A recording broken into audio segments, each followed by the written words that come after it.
this is a live stream or you're recording? It's going to be a live stream.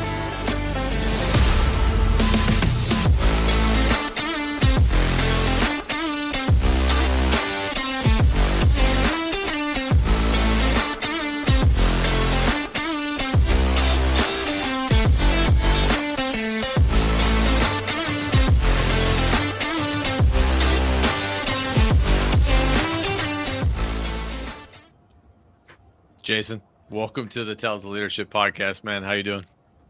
I'm doing fantastic. How are you, Jeff?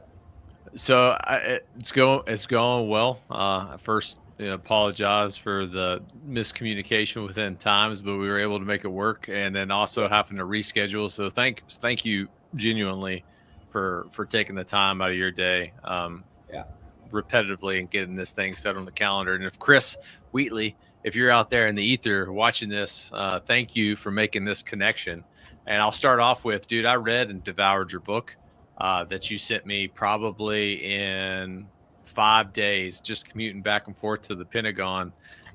Hearing your story, it's going to be really hard, I think, to capture all the lessons learned from your background of everything that you've kind of went through in terms of like suffering, which I know is like a main theme for you. But we'll try to do our best. But again, thanks. And at first all, we'll just start off with like a quick introduction. You want to just quickly introduce yourself to the audience? Certainly. My name is Jason Sharp, and I'm local here out of Kansas City, Missouri. I grew up in Chicago, Illinois, but I've been all over the country and the world, of course, like many of you that are listening. And, I spent my early career enlisted, became an officer, did that. And then I moved into the national security realm where I currently exist. I spent many years working on various nuclear weapons. Currently, I support the Columbia-class submarine program, which is the Ohio-class replacement program. And anybody in the Navy working on directed weapons, I support the Energy magazine for that. So you know what I'm talking about. Yeah. And then, And so, that's really my realm right now. But I enjoy, to your point about the book, the book was my healing effort. And that's where that comes from. I definitely want to tie into that of like your wilderness journey, if you will. Like I think every person goes through a healing and quiet reflection. And in reading through your book, I could definitely connect that to how you use that as therapy, especially when you did the ice trail. We'll get to all of those, but I'll start off with the first question. And it's usually the first question I always throw out there is how do you define leadership in your own terms now? Well, I think for the most part, especially at our level, I think we all have developed some level of leadership philosophy, right? And, for me, I think it comes down to, depending on the level of leadership, or maybe every level of leadership, you're trying to get people to do things that they don't want to do because they want to do it. Yeah. And that's a very difficult thing to do, right? We all know the classic definition, purpose, direction, and motivation. But in large part, a lot of folks that are existing in the world today are doing things that they don't want to do. So, and they're trying to take a step somewhere. They're trying to get somewhere. They're trying to, use it as a gateway to their next stage in life. So, if you're leading those people or any kind of organization, how do you get people to do things, in some common fashion to achieve that common purpose, especially if they don't want to do them, and that's the hard part. Yeah, I 100% agree, and I think you and I being in a military background, like really cutting my teeth, like within leadership, some of the things, especially combat arms, being an infantryman, going through Ranger School. Ranger School is a perfect example. How do you lead someone who is mentally and physically exhausted beyond the point of where normal people never get to, but then motivate them enough to actually do a good enough job to where it resembles some form of battle drill in a way? Yeah. And that was super challenging, and I love that definition, man. Yeah, I think the key there, Josh, is, especially when you're talking about folks that are exhausted mentally, physically, right? Our job as leaders is to allow our people to fail without becoming a failure, right? How do you let people fail without becoming a failure? And that's because you are focusing on praising effort instead of outcome out the gate. And so when you focus on effort instead of the outcomes will follow, right? When you focus on the effort, if the effort is there, the outcomes will be there. If you are focused on that, if that makes sense. No, I think that's perfect, man. Is that it kind of goes back to like James Clear, inside out thinking of where most people are always focused on the outcomes. And nowadays, especially in like leadership, and I see it because I've seen multiple levels of leadership within the civilian and the military world, is everyone's focused on outcomes, focused on outcomes, focused on outcomes. But really what it is that the internal processes that get you there. And if you focus on those things, if you focus on who you want to become or how you want to lead from a cultural standpoint or a climate standpoint and the systems to get you there, the outcomes will happen naturally. But if you're tunnel focused on the outcomes, you forget the squishy part of leadership, which is the people. It's the how you say it, the I think the executive and skills that are required in that, or the soft skills. Function. Executive function skills. Exactly. That's exactly right. Yeah. Yeah. Dude, I read your whole book. I feel like I know you. Feel like we're best friends. Well, I appreciate that. So kind of continuing. Yeah, man, I think it was great. Let's start off at the beginning. Because that's how the book starts off. Walk me through just a young adolescent Jason. Like, what was your upbringing like? It was, at the time, I wouldn't know any different, right? I look back now, but it was exceptionally challenging. I mean, we suffered. That was our life in Chicago. We grew up on the streets. My father spent most of my young life in prison, and my mother, was a crackhead living on the streets, and that's where we lived. We ate out of dumpsters. We lived in shelters, foster homes, you name it. It was exceptionally challenging, especially after my younger brother Jesse was born. And it was just my sister and I taking care of him. The first time I ever stole from anyone was to feed my brother. Yeah, and that's not trying to be a bad person. I'm trying to feed my family, right? And that's a struggle that I think a lot of people have, and they don't understand that in some cases. But that's how it was. It was a fight every single day. I think one of the stories that stuck out to me, I'll be honest, man, like on the verge of crying, is when you learn to stop trusting people. And the story is when you just got this brand new bike, awesome bike. You went to sleep the next morning and it wasn't there. Yeah. And then you found out that your mom went out and most likely sold it to buy drugs. She did. And she did. Yeah. And we'll get into my mom. She did. And that's when I learned what might be true today and tonight won't necessarily be true in the morning. And so, you have to, at that point, it was, okay, it's me, myself, and I. Yeah. Right. That's sort of when I felt the most alone. Like it's nothing is true. Nothing is real unless I make it real. When you were it's a tough lesson, man.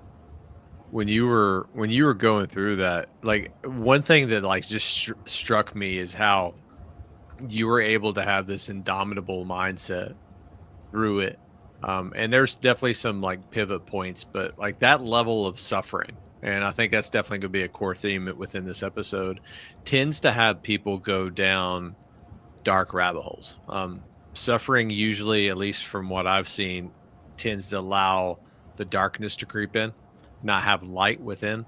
And I'm genuinely like 100% impressed by how you were able to have such a indomitable mindset. I can't think of another word to describe it, to break through that, because most people who would play in the Cartman triangle, they'll play the victim card. Well, life isn't meant for me. I'm never going to try because I'm never going to get that. This is who I am. And no matter what I do, I'm not going to be able to change that fact. But you're like, hey, F you, man. I'm going to figure out a way to do this. And story after story after story after story, you just kept going, man. Yeah. And that's, the thing about, and I think you understand this better than most civilians, and all of you that are out there that have suffered for sure understand. Yeah. Shared suffering, right? Shared suffering is certainly the the backbone there with my sister and my brother, right? Where we're in a survival mode, because nobody wakes up and wants to have a bad day. Nobody wakes up and wants to die, right? So you go into survival mode. And my mother, for all of her fallacies, she did teach us to survive. Like, she warned us, like, you will be alone, and there will be times when I won't be here, and you're only going to be 7 or 8 years old. And so, she warned us and she taught us. And so those are some of the, the things that kept us going from a survival perspective. But, my sister, she really was the backbone in terms of that survival instinct. And that's really what pushed us all to keep moving. Yeah, that's like one of the things I really wanted to dig in and tap into. Going through that, I think at a very young age, and I think you hit a couple of those points already. It was like, what were some of the key lessons that you learned in the most traumatic parts of your life that you were able to carry on? And I think, like how you just said, suffering is like, it's unavoidable. And I guess, like, to pull a Marvel quote out, like Thanos, it's inevitable. To live is to suffer, and it doesn't matter what you do, where you go, what job you have. And I think a perfect example of this is in the news story. I can't remember her name to save my life, but a celebrity chef. She just recently committed suicide, and I wish I would remember her name. But to me, in my mind, that person had everything. She was an icon, celebrity chef on TV, and behind the scenes, she was suffering, just like everyone else was suffering. And to pull those lessons from them, what else did you learn, just kind of going through that from adolescent?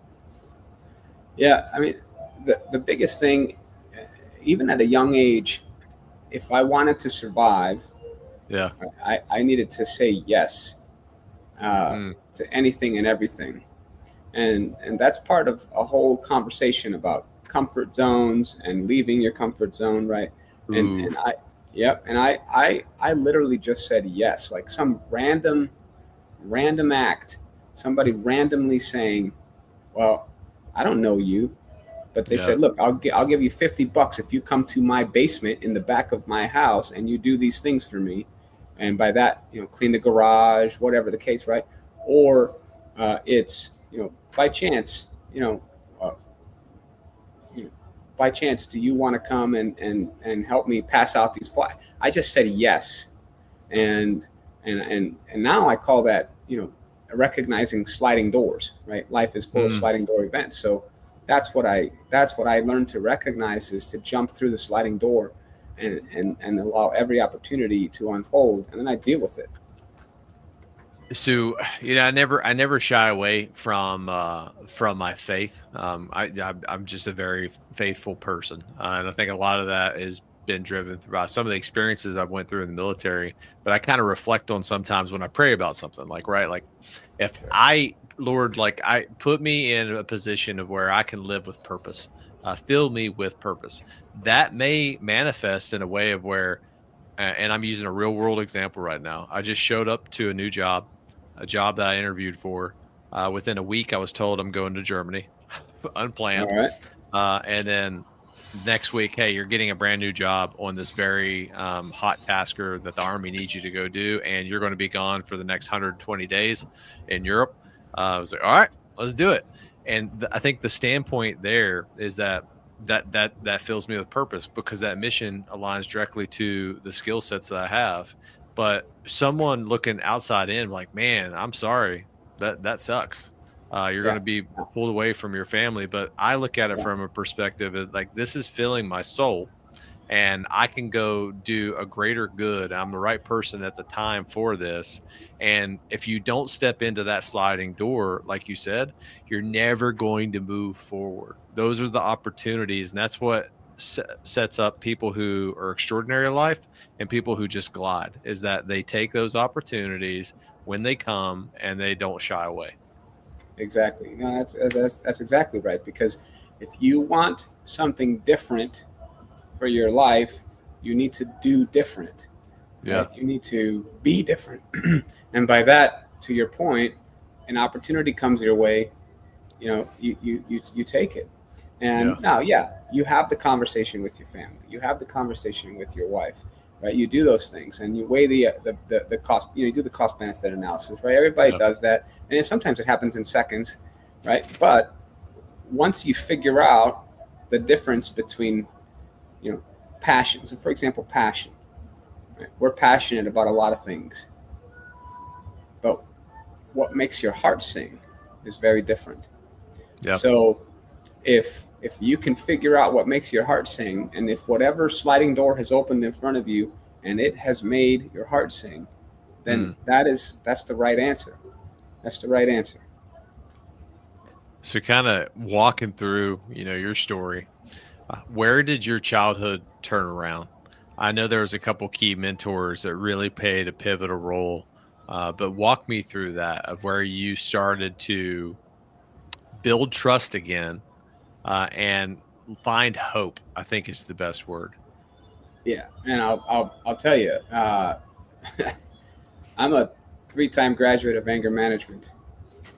I didn't graduate the 4th time. I smoke cigars now, and this is my piece. But back then, I was a very angry person, a very angry child, teenager, etc.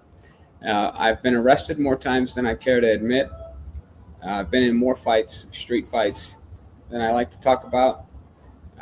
And I've been expelled from all the Chicago public schools. Yeah. And, I was very fortunate, to your point, right, to meet Yael Sedone, Dr. Yael Sedone, who became my surrogate mother. And she was the first person to really kind of see past all of the proverbial walls that I was encapsulated by. This guy is just another street kid.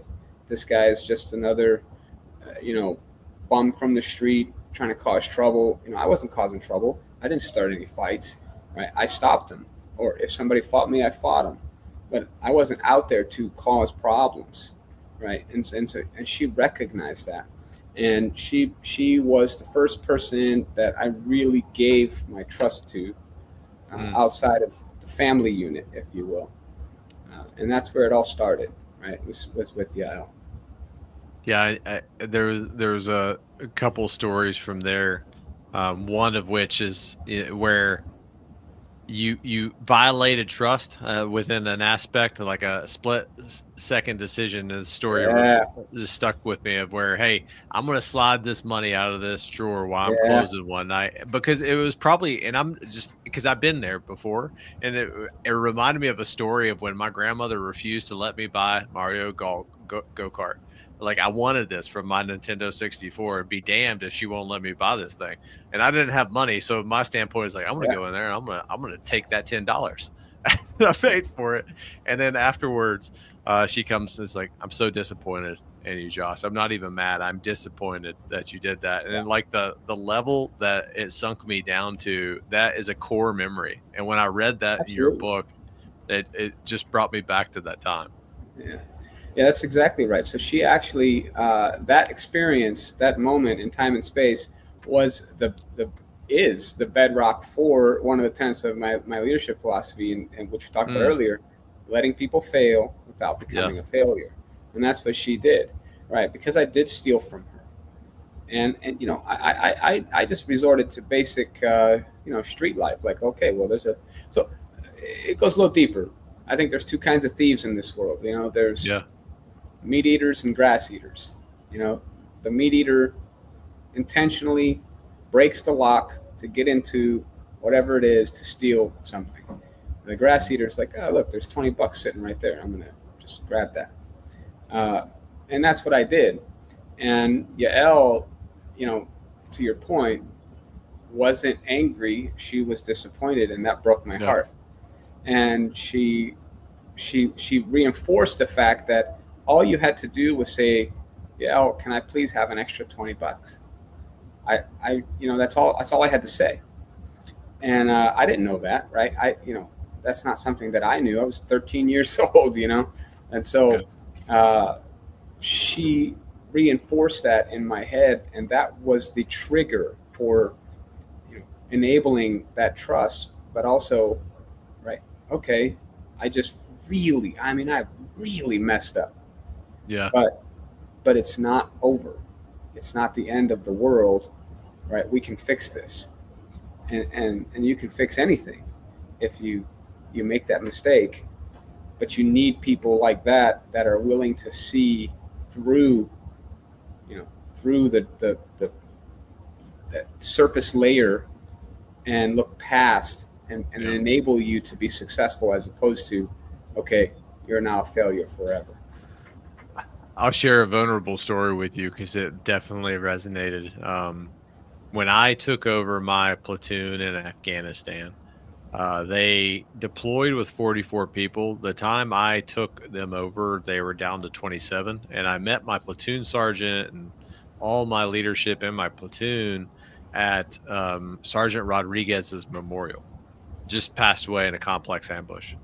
And I remember going into that job, and I had a very selfish mentality at the time, I wanted to go do stuff, and I wanted to go get into as many gunfights as I possibly could because I wanted to go to Ranger Regiment. Like, I was thinking very selfishly at that time, and I remember vividly that was a turning point for me of where I really needed to focus on the processes and the systems, but most importantly, like, be selfless in a way. And learning from my NCOs, it was such a brutal experience of like being a platoon leader in garrison versus combat and like failing. I remember sometimes that this is a crazy story. I took a bath in the Arghandab River with my Afghan platoon counterparts probably an hour before we got into a complex ambush by like over 70 people. And I remember my platoon started telling me, he's like, you go out there, you're going to die. It's like, but this is how we build trust. And I remember just stumbling, like just continually stumbling. But my platoon sergeant that I had on this show, Derek Kearns, one of the best humans I've ever met in my life, did not give up on me. He continued to work with me. And I 100% say that the reason I am today, won the General Douglas MacArthur Award, all these things, just titles that I've done, is because he instilled the core tenets of leadership, selfless service, in who I am today. And that's what it takes, right? But you also have to recognize when somebody's trying to be that person for you. And you have to nurture that relationship. You have to nurture that mentorship and recognize it for real. Be intentional about it. Yeah. And a lot of folks aren't, because we're moving so fast. And we don't realize when somebody is actually truly trying to be in your corner and help you, be that successful person in life, that's an interesting standpoint, is that I feel like too many nowadays we are moving so fast that we don't slow down and actually help people when they need help. Because you, for example, you were dealt a bad hand, like, no qualms about it. Yeah. You had a shitty childhood, but someone gave you a second chance. Nowadays, I feel most people overlook that person. And we need to get back into that, because at the end of the day, leadership's not a popularity contest. It's not about making more money. It's about taking care of people. That's the core tenet of it, 100%. Yeah, and it's interesting that you say that, because I think there's some reasons for that. I look back at the Chicago police, and I look, in those days, and I look back at the police that we have today. And I love all of my cops. I mean, my whole family is cops, man. My sister's a Chicago cop. My brother's KCPD here in Kansas City. Like, we love our cops. But I'm not talking about the cops themselves. I'm talking about the culture that has shifted. I get caught stealing a loaf of bread, and the cop snatches you up and says, "Take your ass home." Put that, go home. Now the cop, that officer, the body cam's rolling. They have to take that child to jail. Like, you can't just say, "You know what, young man? You know what, young lady? I'm going to take you to your mom." Yeah. You can't say that anymore. Right. So there's a whole shift, a paradigm. And I'm not, and the officers is just an example. Just an example. That makes sense, Josh? It does. And I've never told the story before, but I will. So I think I was 13 or 14. I was in Walmart, and this is like one of the most traumatizing experiences of my life. And I just started growing facial hair, right? I was too prideful to ask my mom to buy me a razor. So I go in there and I steal it. And then I go to the bathroom and I'm like, "Hey, I'm gonna shave my face." Dude walks in, like, cuffs me, takes me into this little secret squirrel place in Walmart where all the cameras and stuff are. He's like, "Hey, we caught you shoplifting." Cop comes in, Summersville PD, and he's like, "Bro, what are you doing?" And he didn't use those words. He's like, you could have ended your life with this, right? Like, you could go to juvenile jail, trying to like scare me and all that stuff. But at the end of the day, he handed me over to my mom. But like today, like, to your point, if that were to happen today, what would happen to someone? Because another point too is like emotional intelligence. When you're younger, you have a really hard time of processing self emotions, because the emotions come in. Typically we respond immediately before we can actually manage them. And as a young man, my son's out there right now just being an absolutely crazy person. I can hear him yelling, and I can't gauge or judge him as how I was judge you or me based on our decisions. But I mean, that's an excellent point, dude. Like, the rise of body cams and stuff like that, I've never thought about it. That's probably why we are way harder. Yeah, it prevents the what's the word? Help me out here, Josh. You don't have the discretion. Police discretion. You don't have the discretion, exactly. Yeah, you don't have the discretion anymore, and that goes for everybody. That goes for school teachers. That goes for mentors, coaches. You don't have discretion anymore. It's a huge paradigm shift in the way our young people are existing and experience the world today. It's very simple. If there's a problem, you must do this. You must write it up, report, this is this. Or it costs that coach, that officer, that teacher their life. And so there's no discretion, and that's I think it's something that we need to get a hold of very soon, or we're going to see some very interesting times to come. Well, I think too. So I was a criminal justice major before. Side note: the only reason I'm a criminal justice major, full transparency, is to get a good GPA so I could be an infantry officer. That's the only reason. That's all good. I got you, man. That's the only reason. And then the Army did a 180 on me, like, "Hey, now you're going to go get a master's in systems engineering." I'm like, that doesn't correlate. That does not compute. But I remember like going through a lot of those classes, and specifically, right, like incarceration. And I was listening to a Joe Rogan episode recently, and he had like a lifelong criminal, and that just recently got out, and he made like an interesting perspective, is that he was locked up in solitary confinement. So like, even when you go to prison, right, locked up in solitary confinement for almost 2 years at a time for doing really small stuff. He was able at the time to use that as reflection and starting to write and do different books and different things like that. And he healed himself. But nowadays, I feel like people, with the instant gratification and social media and all this stuff that we have, isolation and going to like prison is probably the worst thing that you could do. The worst thing. Yeah, no, it's the worst thing. And it's the way, gosh, what's her name? I'll have to remember, and I'll cite it for you, and I'll give it to your listeners. there's a so basically her philosophy is very simple. Never in the history of the world have we been this involved in our children's lives. Yeah. And never in the history of the world have we had this much mental illness among our children. Yeah. So there's a correlation there.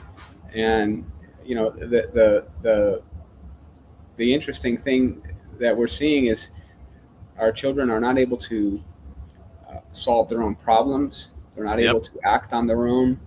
And so those children are growing up to be grown folk that are unable to do that, I think that's one of the concerns too that I have, and that's a skill set of mine too, is like artificial intelligence and machine learning. It is a great tool to have, but it is a tool, and if you over leverage it, you're losing critical aspects of just being a human and the human experience of critically problem solving, sitting and reflecting and being quiet sometimes and thinking about a problem is not only therapeutic, it is a life skill that you need. And if you could just go and chat GPT or Gronk or Gemini or whatever and say, write this paper for me, or how do I solve this, and just go through that, you're shutting your brain off. So it's just another aspect of like social media where we are at a youth level cutting off all those neurons that need to make those pathways to be a functioning human. So like to your point, that's probably definitely a reason that there's a higher cognitive decline, I guess, within like our youth. Absolutely. Of having all these behavioral issues. Yeah. Think about Legos. Okay? Ooh, simple, right? Yeah. Back in the day, you drop a bucket of Legos, like you did something with it, right? Nowadays, it comes with a very specific set of instructions, and that's okay, because we have a lot of architects and engineers, and they follow plans and they develop plans and they're brilliant, but you end up relying on this set of instructions, and then there's a select few that are developing the instructions. Yep. Right, because you can't just drop a bucket of Legos and still build a house. Most people need the set of instructions, and that's I think a pretty good example of what you're talking about. From a problem solving, critical thinking perspective, that we're going to reap what we sow here soon, and the paradigm will shift. The pendulum hits, and it'll swing all the way back. Just give it time. Yeah, it's the gentle parenting era is pretty much over. So, man, it's over. Yeah, I don't know. You and I had like polar opposite childhood, but I grew up in rural West Virginia, like rural. I don't even think there's internet still, like where I grew I spent some time in West Virginia. I lived in West Virginia. Yeah. Yeah. So you know what I'm talking about. Yeah. We definitely did not have a gentle upbringing. I remember I had to go out and get a switch. I had to go pull my own stick off a tree, and I'd always get like a small one because I thought the small ones wouldn't hurt as bad. Nope. Nah, that was an error on my part. Oh man, we had so many kids. Like they would line us up. If somebody did something, everybody got their ass whooped. Yep. So they'd line us all up, and we would fight each other to be in the beginning or the end, because when whoever they started whooping that ass, you wanted to be in the beginning or the end, because they were either getting warmed up. By the time they got to the middle, you really got your ass whooped, and by the time they got to the end, they were tired. It was, and we would fight each other. It was like, nah, you're on the end this time. You're in the beginning this time. I know exactly what you're talking about. So kind of pivoting back, because I totally derailed the conversation. Going back to after your childhood, right? Another critical part, I think, of your story was going to Northwestern Military Academy, like that transition from adolescence, getting your shit together, lack of a better term, and then actually going out and doing something that I think through your story was where you first saw that was a pivot point in your life, that I'm actually going to go do something that is selfless and selfish in a way. Because at the first you were guilty of leaving your family, but it was really selfless because you changed the trajectory of your family's life. Walk me through that. So that was the first real, palpable sliding door. Okay. That I said yes to, that everybody was afraid. Like, I mean, my family thought like this woman was kidnapping me, you know? Oh, wow. And this, right? Like, who is this woman taking you where? Right. It was very interesting, right? This is what it is in the city. It's like, who wants to do what with you? And to me, it was like, I'm going to do it. I'm going to go. She offered this to me, and I'm going to say yes. So it was a very conscious decision to say yes. And that is that sliding door, philosophy that I believe to this day.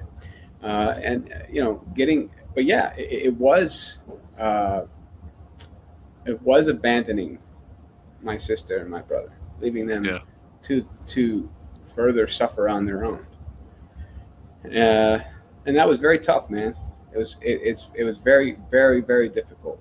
But I rethink, I thought long and hard at that time, and think, okay, I can do something with this, and I can break free, and I can destroy and pummel the generational curses, and I can potentially do something to help bring us all out of this pit. Yeah. And so that was the idea, and having that opportunity, when you get those kinds of opportunities, you don't squander. Yep. Right. You don't, I don't know. Can we cuss on here? Like, you don't fuck about. Yeah. I've already said shit several times. Yeah. You don't fuck about, man. You do the damn thing. And that was really important to me because, there was a lot of folks that were there that maybe they didn't have as much at stake, but everybody that was there was putting in the work. Yeah. And that's what I thrived on. And of course, it was at that point that I met Brian Galarza. Big shout out to Brian. And I really hope, Josh, you get Brian on, because if you get Brian on, I doubt you'll get like 2 words in. He's a talker. But oh, really? You're gonna Those love are the him, best man. episodes. You're gonna love him, man. You're gonna love him to death. He's such an amazing guy. But he's literally the greatest mentor I've ever had. Him and Yael are the shoulders that I've stood on for my entire life. And there are many others, but those 2 shaped me, right? Yael, she helped me develop the moral compass that I live with today, and Brian helped me become the values that I live by, right? And those are the people that really, really drive it. I mean, really, you got to recognize, really drive it home for you. Everyone has that person. You just may not have recognized them, and you really should. You really need to recognize them. You need to vocalize them, and you need to make sure that they know that they're the reason that you exist today. So yeah, St. John's, that place, man, absolutely amazing, and to this day. So I sit on their board of trustees to this day to continue to shape the outcomes of young people, so that's awesome. I can give back in some way, and if I could, I would be there every day, but it's very challenging. And right now, what's today? Today's the 31st. Yeah. So tomorrow they start a really cool program that I started there called Raider School. And it's meant to mimic at a very low level threat, Ranger School, but for youth. Right. It's really launching them out of their comfort zone and into a phase of enlightenment that their bodies and their minds can do a whole lot more. Right. You know exactly what I'm talking about. Most of you know what I'm talking about. So, but yeah, that place, they really did help shapeshift and point me in that direction that I needed to be in. I think one of the quotes that you had from your book is, everything I did was a no-fail event. That resonated with me from the standpoint, different stories, but I was the first person ever in my family to kind of break the mold of either join the military or join the coal mine. Join the military, join the coal mine. I was dead set on going to school. I wanted to go to college, so I had to figure out how to do that. How do I do that? Well, I didn't take an ACT because my mom and dad got a divorce. So I didn't know you had to take a standardized test to get into college. So I figured I just stumbled my way through it. And I was in the community college at Marshall University for the first semester until I got good enough grades. And then I found out how expensive school was. Like, well, shit, can't afford that. My dad can't afford that. How are we going to do this? I become a resident advisor and join the National Guard and live on a floor and be a resident advisor for like a special needs floor, which was a humbling learning experience in itself. And then I joined ROTC, and then eventually first person in my family to get a college degree and then get a master's degree. But I remember going through school. Everyone was partying. They were having a good time. And mentally, I was focused. I was switched on. I'm going to get A's. I'm going to pass. I'm going to graduate as quickly as I can because my dad's helping me pay for this. And I can't fail him. Like every day was a no-fail event. And honestly, that's one of the core tenets of like who I am today. When I was going to Ranger school, no-fail event. I got to pass this patrol. Why? Because I can't be a successful, in my eyes at the time, platoon leader unless I have this. I need to show up with my tab or I'm nothing. That's the mindset. Same mindset I had. I was class 5-12. Not sure when you went through, Josh, but same mindset. Like I didn't want to get to. I didn't feel like I could stand in front of my soldiers. You know, if I didn't achieve that. You know. Yeah. It's like no. I'm trying to look on the wall and see what my class was. You don't know your class, Josh? I've got to call you out, bro. Yeah, I it's on the wall. It's October 2011 is when I graduated. So it's you and I. Okay, let's jump to that one, and I'll come back to your school. You and I share the same. You got to be like, you got to be 10-11 or something. Then I think 10, 11. There. But I was a summer ranger. I didn't. I enjoyed my. No, man. You're a winter ranger. We were still in green, so we could sew it on with white stitching, you know? Yeah. So you and I share a very similar story through Ranger School. Go through the first phase at Darby, knock that out, go through mountains, knock that out, doing really well.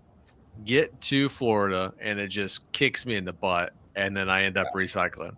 And I remember, and you painted this really well in your book. For no one who's went to Ranger School, it's not a school like selection for tier 1 level organizations or long walk. It is a grueling 60, most likely 90 days school that will test you to your physical limits of not only you, but how to lead other people in that. Nothing that you do is overly hard or complicated. What makes it hard and complicated is that you are on a caloric intake deficit and you're getting zero sleep. And you may be able to do that functionally for a week or two. Well, now do it for 60 days straight. That is a challenge, 100%. But I got to Florida, recycled. I was like, well, crap, I am a failure again at life.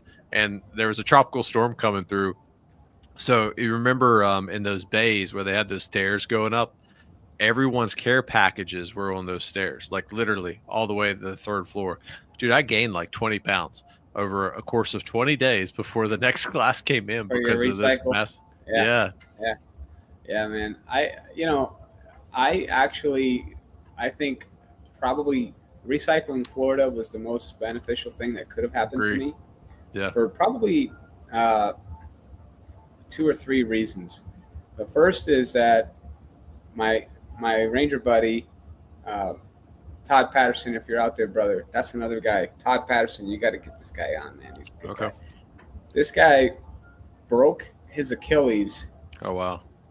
And I remember him suffering through Darby phase to literally not get booted out, you know? And he couldn't walk, but he could run. Interesting. So he couldn't run fast, you know, but he can move like an airborne shuffle. And that's all he did the whole time. And it was so yes, I swear to God, I was like, bro, I need you to slow down. I'm tired, you know? but he was moving anyway. Todd Patterson. The reason I say that's important is because he recycled. So I moved past mountain phase. He recycled mountains. So I left him behind in mountains, and then he caught up with me in Florida phase. We were together again. So that made me exceptionally like happy. Like I was a happy person. Like, man, I got to see one of my guys, and we were together again. So that was really important. But the other reason that recycling was so, you just learn a whole lot more. Yeah. And I mean, you just absolutely learn a whole lot more, and it's definitely a humbling experience. But at the end of the day, recycling is crushing. Yep. And I don't know if anybody out there is a Back to the Future fan, or if you're a Michael J. Fox fan, but if you recognize this quote, Michael J. Fox said this, and this is what I continue to think in my head. It's about being grateful, right? Because he says, with gratitude, optimism is sustainable. How do you stay optimistic? And it's because I was grateful in general just to be there and have that opportunity. And that enabled me to continue to move forward.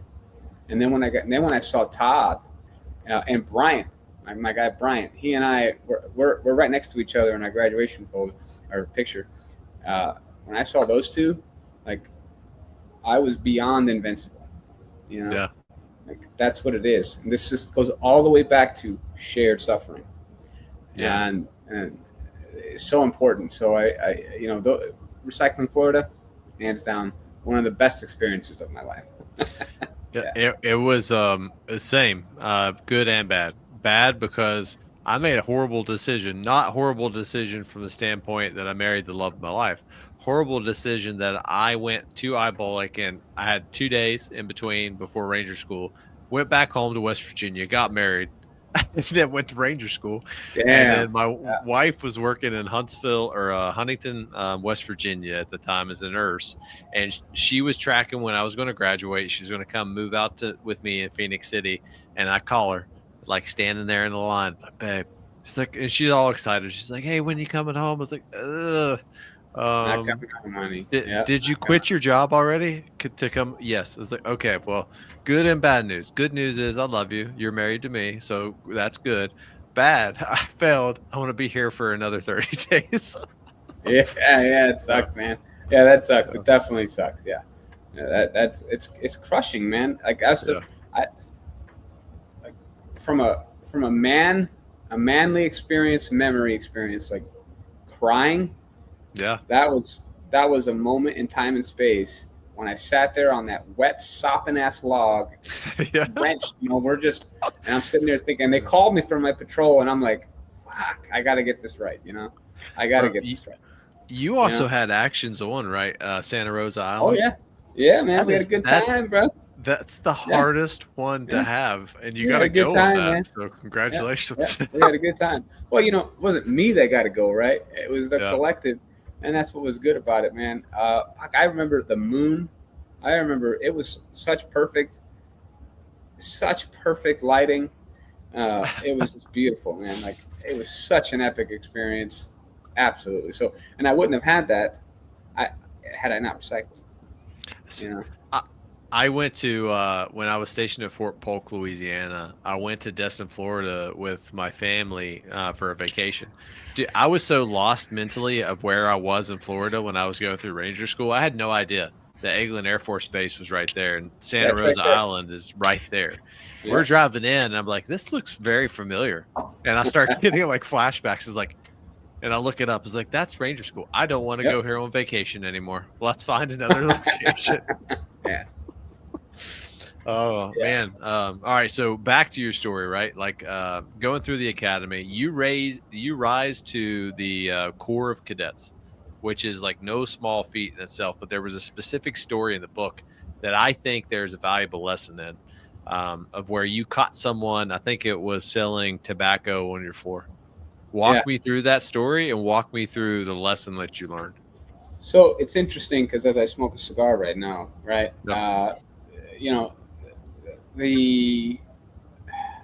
So I was a junior, and I was not so I was Foxtrot Company, which is, culturally in that space, that was like the cat's meow. Yeah.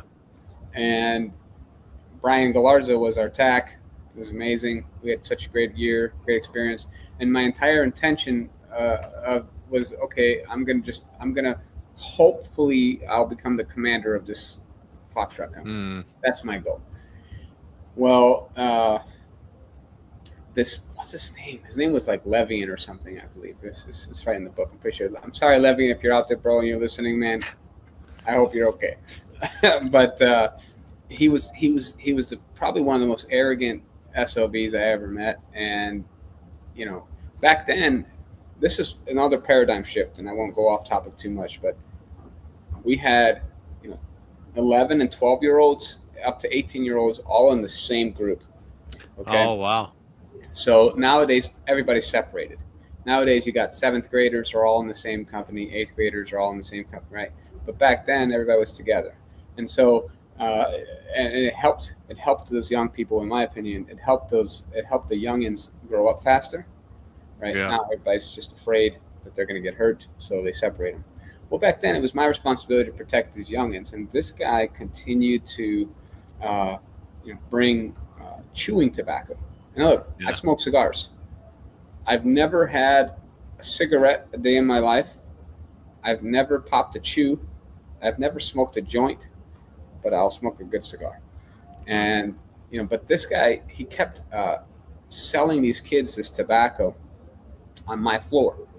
And I had to remind him repeatedly, get the fuck off my floor. This is not your space. He's about to graduate. He's 18 years old. These kids are 11 and 12. Like, they don't need to be doing that. Okay, you're going to sell it to another senior? Cool. Do what you do. But these other kids, they're not your business. They're my business. And he spit in my face. So, I ended up smashing his face in. I threw him against the wall really bad. And by that, I mean I smashed his face into the wall. And we got into it, and we got into it really bad. And at the time, Rear Admiral Ronald J. Kurth was the president of the Academy. He actually was the Russian attaché to the Pentagon during the Cold War. Look him up, Ronald J. Kurth. He recently passed, a really great individual. But he pulls me into his office, and he says, I just hospitalized this kid, And I'm thinking, shit, I'm about to be expelled. I'm back to my Chicago days, because I had lost my shit, man. I lost my shit. And he looks at me and he says, well, what happened? I said, well, he spit on me. And the Admiral says, so he deserved it? I said, yes, sir. He goes, all right, carry on. That was it. And I was like, that's it? So then a week later, that's when I got, they selected me to be the first captain of the Corps, which was a really amazing opportunity and experience for where I was, right? 4 years ago, I didn't have a bed to sleep in, and now, I kind of relapsed, and I went to Chicago on this kid, but they still saw past all of that. And they saw that I wasn't doing anything wrong, but rather protecting, and they promoted me. Yeah. And that's that's so different now, It goes, you saying that and me remembering, I think, return to the standard. That's the motto for the Corps. Mm-hmm. He saw something in you, is that, hey, there's a standard in this organization. And if you cross it, there's consequences. And I really think nowadays leaders are afraid to hold people accountable. And that's the unpopular part of being a leader. Like, sometimes you have to hold people accountable. And to your point, maybe that accountability is wall-to-wall counseling. I don't know. I'm not saying that is the answer, but it's definitely something that is a valuable teaching point that I got from your book, is that leadership's not a popularity contest. You're never going to make everyone happy. And if you see something, you have to correct it. That's your job. You need to do that, because if you walk by it and you don't correct it, it's only going to get worse. And now you set a new standard in the organization. You're going to have 11 and 12-year-old kids walking around with dips in. That's not good for anyone. Same thing for our young soldiers today. These kids are 17, 18, 19, 20 years old. Yep. And they don't know what right looks like unless you show them. Yep. And if you have the courage to do what you're supposed to do, and to your point, make that correction, that is the standard. And it's really hard. Many leaders struggle with that. Yeah. Absolutely struggle with that. And I wish they wouldn't. I wish they would feel more confident in the support that they're going to get. Right? Like, you're a junior leader, you're going to get the support if you're making the right call. I'm not telling you, don't punch the guy in the face, okay? Don't choke him out. No. Make the correction. Yeah. Make the correction and stand your ground and state your standard. Right? Make the correction. I'll never forget Colonel Ziesman. He was our brigade commander for 2-2 infantry out of Fort Lewis. We just got back from a pretty hard deployment, and everyone's all ramped up, right? Like, all ramped up from this deployment that we just got back from. So they're going into town, Seattle, and like all these areas, and they're getting a little too antsy in their pantsy, and they're getting in all these fights. And I remember he pulls out the brigade on this parade field, and this was the whole message. By the way, WWE at the time was coming to wrestle, so there's John Cena in the background and like all these people. He was doing this, so I can't confirm or deny that I actually saw him or not. But he stands up there. He's like, guys, you guys just went to war and just crushed the enemy, and you're going into Seattle and you're getting beat up by a bunch of hippies with man buns. If you're getting a fight, you win that fight. Now, I'm not saying you need to go to Seattle and just fight everyone, but if you're going to get into that fight, you will win. And I promise you, your consequences will not be as severe. It's like, wow. That's great. That's fucking great. Yeah. No, that's great. Absolutely. Yeah. I mean, I mostly kind of agree with that. That's great. That's exactly right. So before we transition from this part of your time, I got to ask you, tell me, do you got any good stories on Chris Wheatley, since he's a mutual connection that we both have? Chris Wheatley, that son of a gun, man. He's the most hard charger I ever met. The thing about Chris is, so we spent a lot of years together. Yeah. And if you could look up, if there was a picture and a definition in the dictionary for immovable force, it'd be Chris Wheatley. Like, he will not shake. He's got the best poker face in the fucking world, man. That guy. I mean, I swear to God, you never know what he's thinking. I don't know if you've ever been led by Chris Wheatley. I guarantee you know what I'm talking about, because you never know what he's thinking, and he is literally that guy. And that was always interesting to me, because he was my commander, and back then, right, like as students, and he just never knew what he was thinking, and so I was always trying to figure out, what am I supposed to do?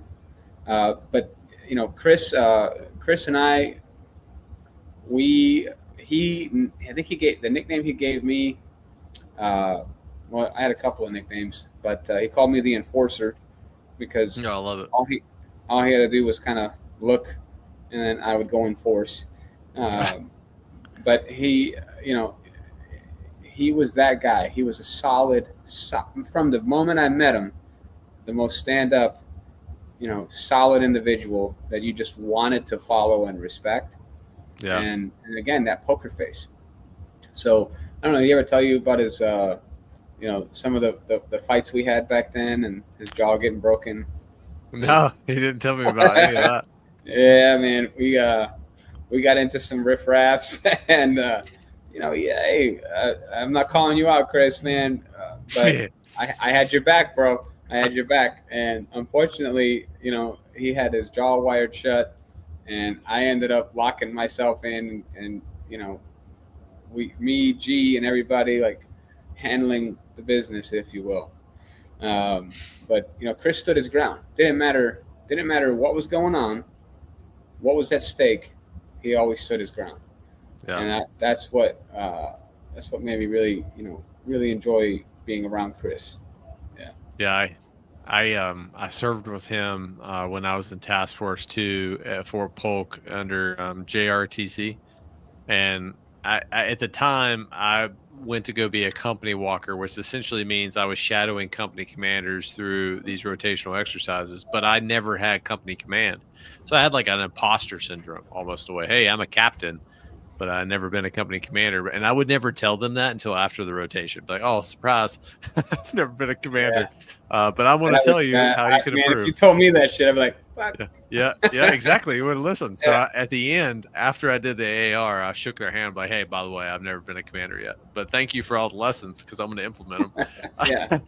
But he so calm, cool, and collected, and was instrumental in kind of helping me push through that imposter syndrome that I was feeling at the time. So if you're listening, Chris, you're awesome. Now go do push-ups. Yeah, go do push-ups, man, or jump out of something. That's what you do, man. Yeah. Kind of just out of respect to your time, because I feel like we can go all day. I kind of want to jump to when you're in flight school, because this is where I think right before that you got diagnosed with cancer, and walk me through the mindset shift of where you realized that you couldn't go in it alone.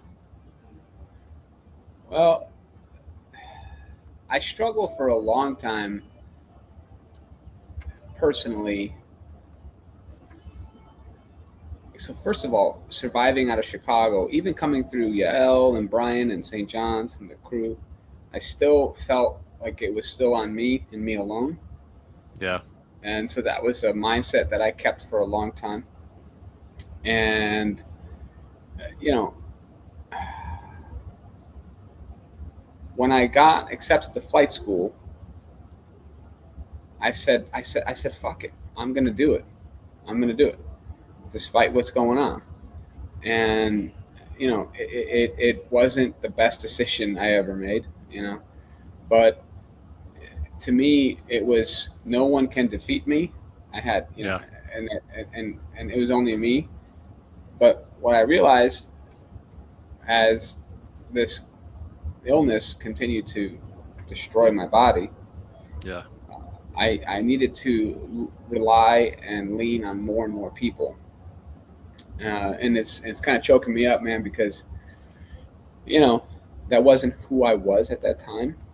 Yeah. And it was a huge shift in my mindset, because I didn't grow up relying on anybody. Yeah. And I may have trusted people, but I still did the work myself. I didn't ask people for help. You know, I never actually said, the words never came out of my mouth ever, will you help me? Yeah. Right? I never, those words from coming out of Chicago to, you know, meeting Yael to nothing. I never said, will you help me? And so that experience, it forced me to recognize that there are people that exist that want to help you. Yep.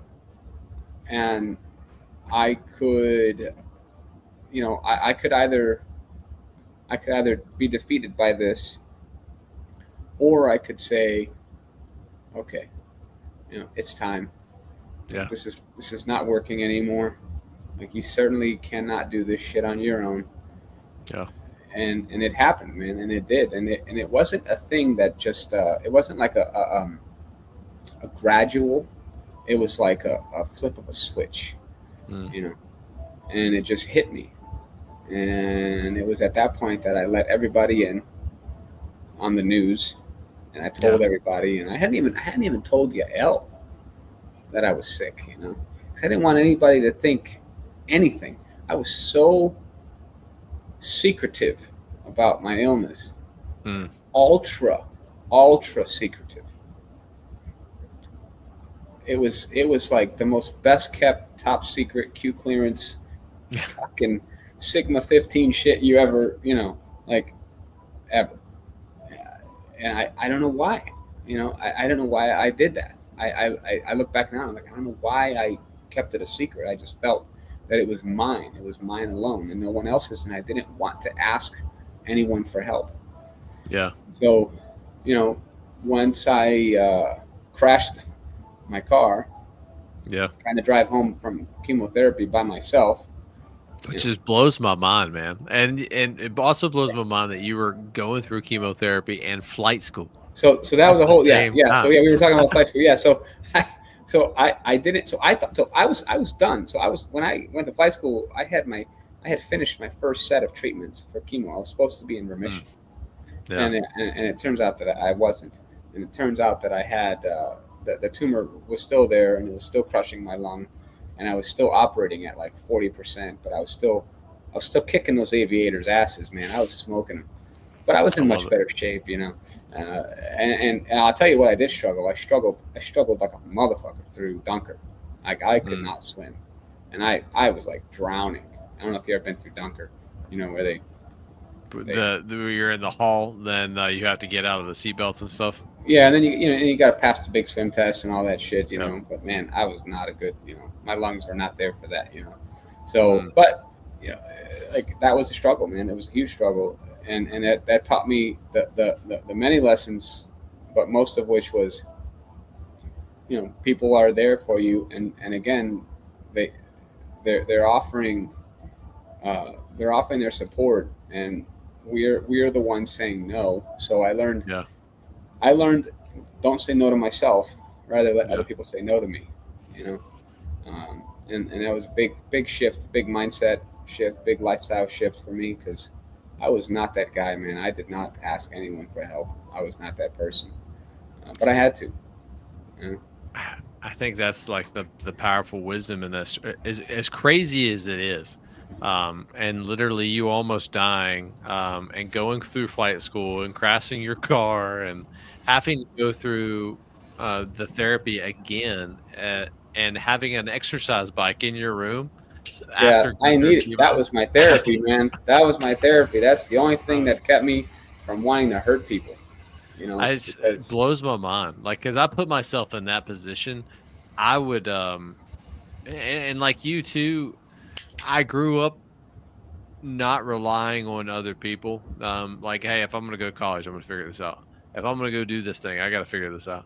And it slowly over time, and being married and having kids has helped me gravitate and ask for help. And I think that's one of the key lessons that I learned in leadership, is that you're not expected to know all the right answers.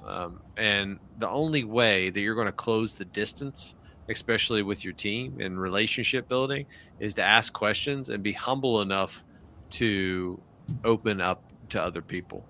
Yours was in a very extreme example. And I think your childhood that you had, like, just raised in, like, you were the person. You were taking care of your family. Like, you can't be weak. You can't show weakness. And like, I felt the same way. Like, I can't get sick. I'm the breadwinner for my family. I definitely think that there's some correlations there, but dude, that was such an intense story. And coming out of that on the back end, I think going through, going back to the core for a portion of that, but starting your walk, and I really think this is where the reflection in your book started to dig into. Walk me going through I can't remember, was it called the ice path or the Ice Age Trail. Yeah. So the thing about the Ice Age Trail is it wasn't really a thing for me until I realized how lost I was. Yeah. I was really lost. I was lost up here because I had this, once I went to the academy and I went to OCS and I went to Ranger School and I had this epic plan for my life and everything was, going so well. And all of a sudden everything's ripped from you. And they literally just pulled the rug right out. Just pull the rug. And you have no choice, right? You don't get to say, wait, hold on. Don't pull the rug quite yet. No, they just fucking ripped the rug, And I was lost. I was really lost, like unbelievably, profoundly gone in terms of connecting with anyone, being motivated about doing anything, about I was destroying any meaningful and purposeful relationships that I might have had, right? Because I was so upset. And so, I had thought to myself, I I was reading a book by Brace Barber. Mm. It's called No Excuse Leadership. You ever read Yeah. that book? No, I Great haven't. book. Great book, Josh. You should read that like tomorrow, man, or on your flight. It's a quick read. And Brace Barber, No Excuse Leadership. Shout out to him because fabulous book. But I was reading that book, and it just reinforced in my head, like, you need to. This is where I've developed my philosophy, like, do something different. So I needed to leave everybody and everything. I didn't want to be around anybody. I didn't want to be around nobody. I wanted nothing. So I thought, well, what made me feel good? And it kind of brought me back to my Ranger School days. I was like, fuck, you know what? I really enjoyed the mountains. I really enjoyed, it sucked, but I enjoyed that rucksack. Like, I enjoyed being out there, just putting the work in.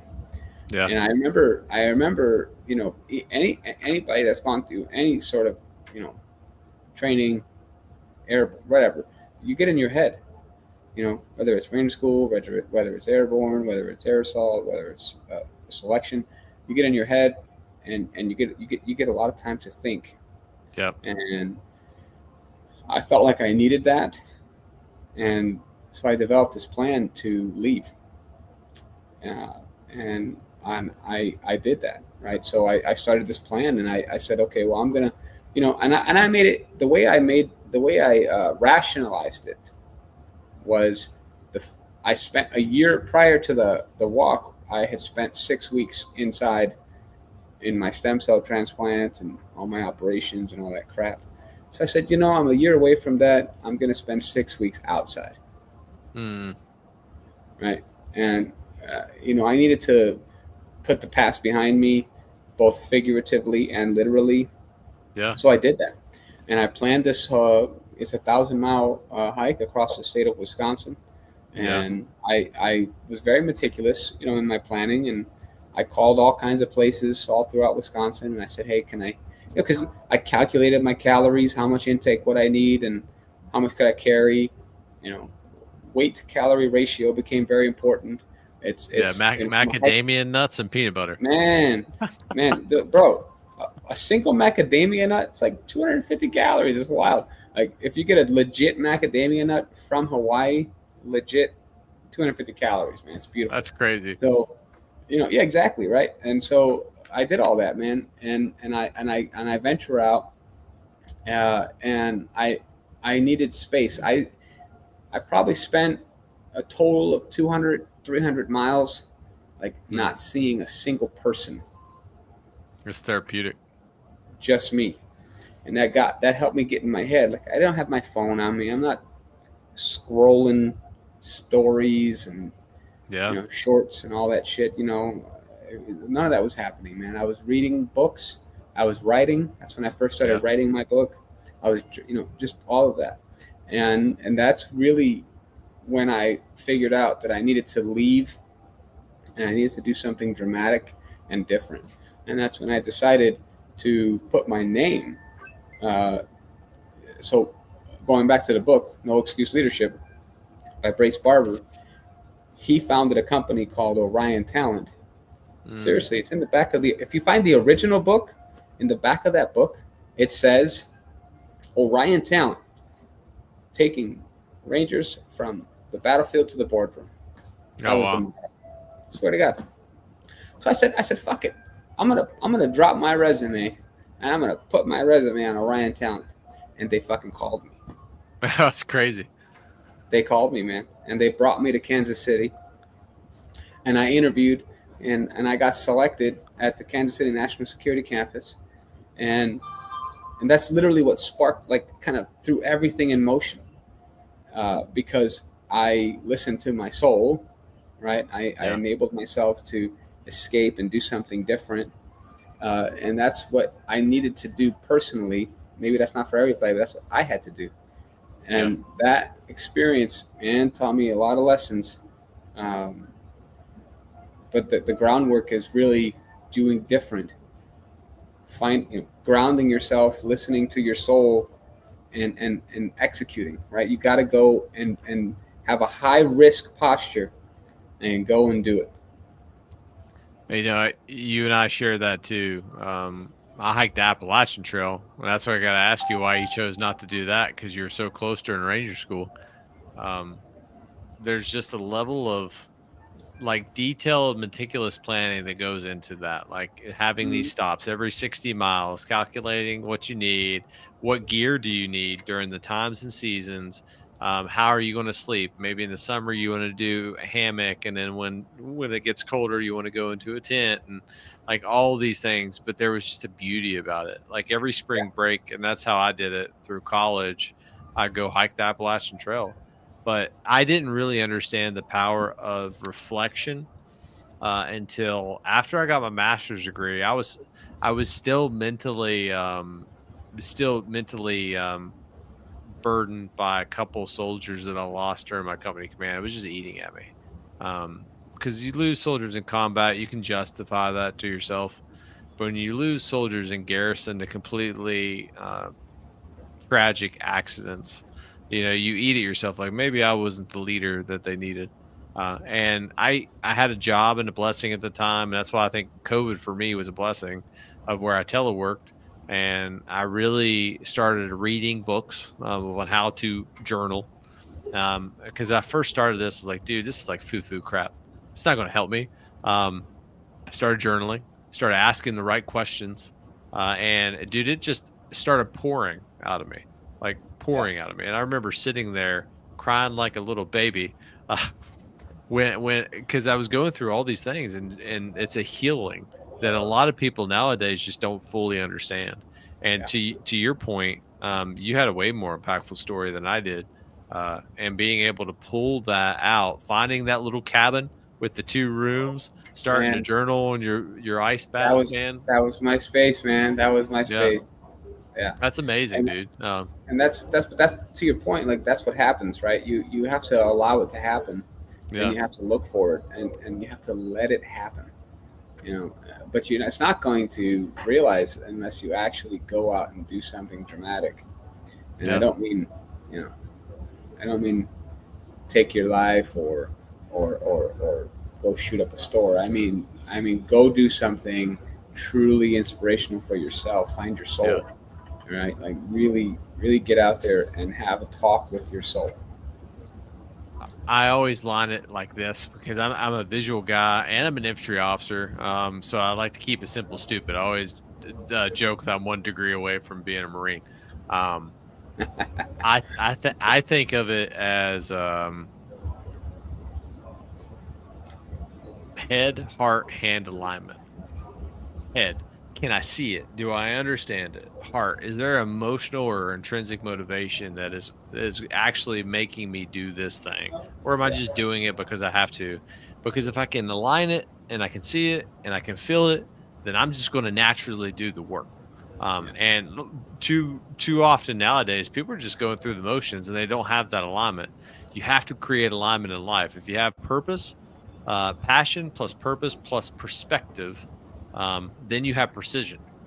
That's when you actually can go make a difference. And the genesis of that journaling that I had was starting this podcast, sharing my story. So hopefully people would not go down the same rabbit holes and mistakes that I had, and bringing people like you on that I call purposeful, accountable leaders, people who have shared suffering, but they turned it for good and they're making an impact in this world. And that's exactly what you're doing, dude. I appreciate that. And I completely agree with you. And that's what you call head, heart, hand alignment, right? To me, I say, does it make your heart sing? Yeah. Right. Because if it makes your heart sing, then you're there. You just have to listen. You have to listen.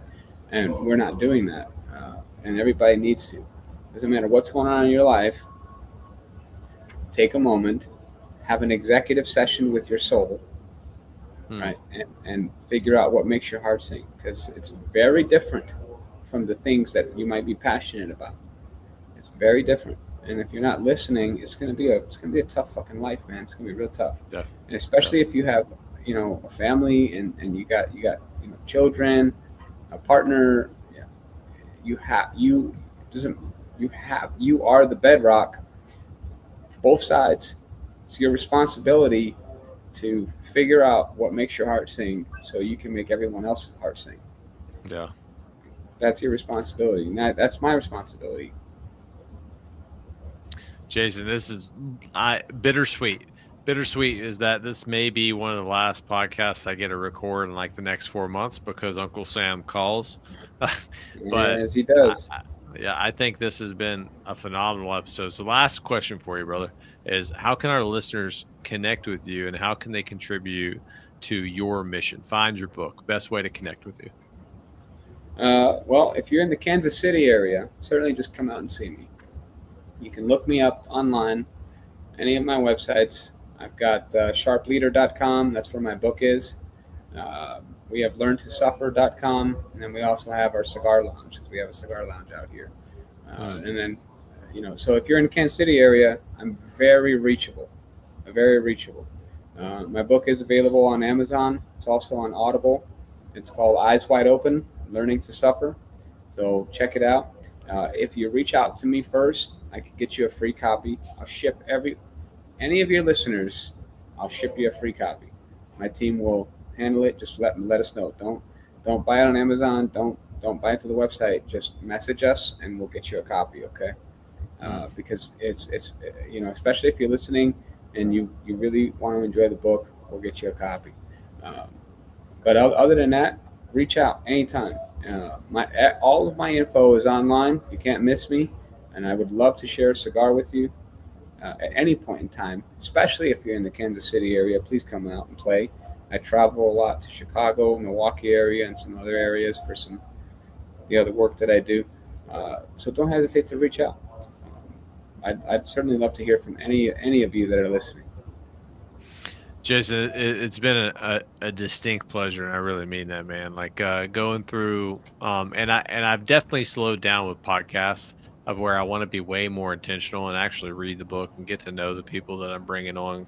And just hearing your story over the last week and getting to connect with you, I feel that I am definitely going to be a better leader moving forward. And some of the lessons that you've taught me. Thank you for everything you've done, continue to do, and just keep going, crushing life, man. I appreciate you, Josh. I think this has been an equal exchange. I've learned a lot from you, and I appreciate your insights. I think you got a great thing going here. Really excited to continue to watch your other episodes. I've been watching them, and I've been sharing them with everybody. So, fully grateful for what you're doing. Thank you for helping especially our upcoming leaders, really get a good grasp on what right looks like. I appreciate it, brother. I'll have a great night. And then if you're ever in DC, come hit me up. I am in DC, so I'll definitely hit you up. All right, brother. All right, man. Take care. We'll see you.